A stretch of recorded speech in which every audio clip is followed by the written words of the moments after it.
Hello বন্ধুরা, আজকে আমি এসেছি হলদিয়া দাড়িবেড়ার কালী মাতার মন্দিরে। তো 177তম বাৎসরিক পুজো হয়েছিল এই বছর। আর 4 দিন ধরেই শুরু হয়ে গেছিল, কিন্তু আজ এসেছি আমি 5 দিনের মাথায়। তো দেখো, তাও কিন্তু অসংখ্য মানুষের ভিড় বসেছে, খুব সুন্দর সুন্দর মেলা। তো অনেক রাত্রি হয়ে গেছে, এখন বাজে 7টা সাড়ে 7টা হবে, তাও কত মানুষের ভিড় দেখো।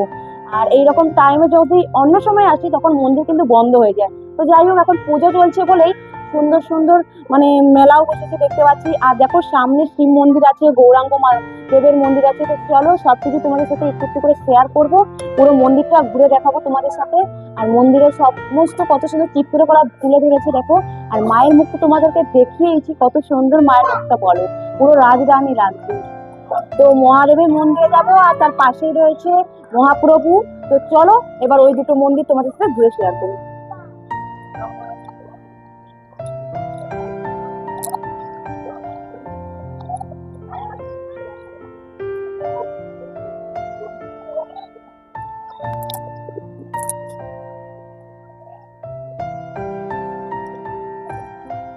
কত সুন্দরভাবে সাজিয়েছেন।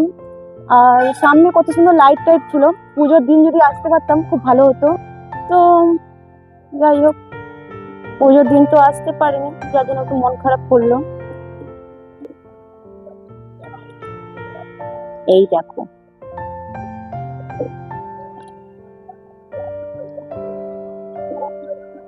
তো এবার যাবো আমরা মহাদেবের মন্দিরে। চলো বাবা মহাদেবের কাছে যাই এবার আমরা।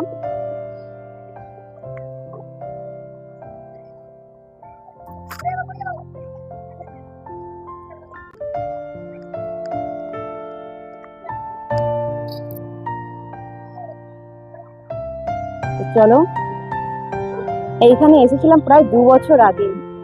তো এই হলো সেই মহাদেব। হর হর মহাদেব।